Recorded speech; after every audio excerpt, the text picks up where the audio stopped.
Claude Leboulot, bonjour. Bonjour. Vous êtes le président du 1000 sabords, pour la troisième année consécutive président. Alors, qu'avez-vous prévu pour cette année, cette nouvelle édition? Pour cette nouvelle édition, avec nos partenaires, déjà, on a modifié beaucoup l'implantation du salon. Vous avez pu constater que les pontons ont changé. Maintenant, on peut faire le tour de la capitainerie pour exposer tous les bateaux. Donc, on n'est pas obligé de remonter systématiquement avec les passerelles. C'est un salon qui s'est recentré et qui est beaucoup plus agréable au niveau de la circulation. En termes de fréquentation pour les professionnels et de bateaux arrivés, vous avez la même fréquentation? Oui, on avait quelques inquiétudes compte tenu de ce qu'on avait pu voir différents salons précédents, que ce soit à La Rochelle pour les bateaux neufs, c'est vrai, ou à Cannes. Mais on a été surpris, on a exactement le même taux de remplissage, que ce soit au niveau des professionnels et surtout au niveau des particuliers. Les particuliers viennent aussi vendre leurs bateaux, mais aussi, grande surprise, on n'en avait pas beaucoup plus. C'est-à-dire que le marché semble quand même relativement stable au niveau du bateau d'occasion. Effectivement, vous le rappelez, le contexte économique est assez difficile en ce moment. Est-ce que c'est porteur pour un salon comme le 1000 sabords, qui, rappelons-le, est le premier salon européen sur le bateau d'occasion? Est-ce que c'est porteur pour vous finalement? Oui, c'est porteur parce que le salon prend une nouvelle dimension avec des tarifs qui sont devenus très très attractifs. Les gens qui sont là cette année sont réellement là pour vendre, que ce soit les particuliers ou les professionnels. Les professionnels ont eu une année un petit peu difficile, semble, donc ils veulent vendre. Il faut absolument déstocker. Il faut partir du salon le 1000 sabords avec le moins de bateaux possible. Alors, on parlait du côté professionnel. Maintenant, vous avez les particuliers qui viennent pour choisir un bateau. Qu'est-ce qu'il y a comme offre sur ce salon? Sur ce salon, on retrouve les offres habituelles, c'est-à-dire qu'on peut avoir une embarcation à partir de 3 mètres, 3 mètres 90 jusqu'à des unités de 16 mètres. Bien sûr, toujours le même choix, moteur, voilier.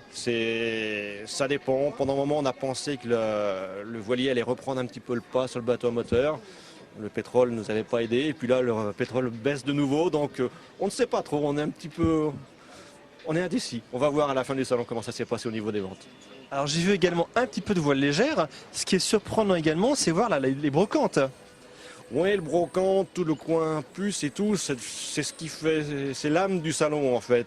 Il y a des gens qui n'ont rien à voir avec le monde du bateau, qui s'achètent un objet, ça peut être un compas, ça peut être un bout, alors qu'ils ne sont pas du tout venus là pour ça. Mais bon, les gens viennent aussi rêver au 1000 sabords. Hein. Vous avez vu dans quelle surface et quel nombre de bateaux d'exposés. Donc les gens viennent prendre un peu de plaisir surtout.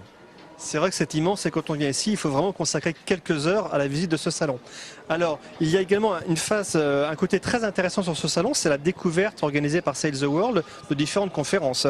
Oui, on a plein de conférences qui permettent aux gens qui vont décider de partir pour des grands périples, des voyages, d'être informés sur tout ce qui peut leur arriver, que ce soit au niveau de la sécurité, au niveau de la réparation des moteurs. Au niveau de la médecine, il y a des ateliers pour savoir si on se blesse, comment faire, comment réagir, pour faire des points de suture et tout. Donc c'est vrai que sur le salon, on a vraiment tout ce qui se rapproche du monde du bateau et tout ce qu'on peut imaginer découvrir quand on part sur l'eau. Vous arrivez à identifier un petit peu les personnes qui viennent sur votre salon, d'où ils viennent? Est-ce que c'est uniquement du Morbihan ou est-ce que c'est de la France ou au-delà?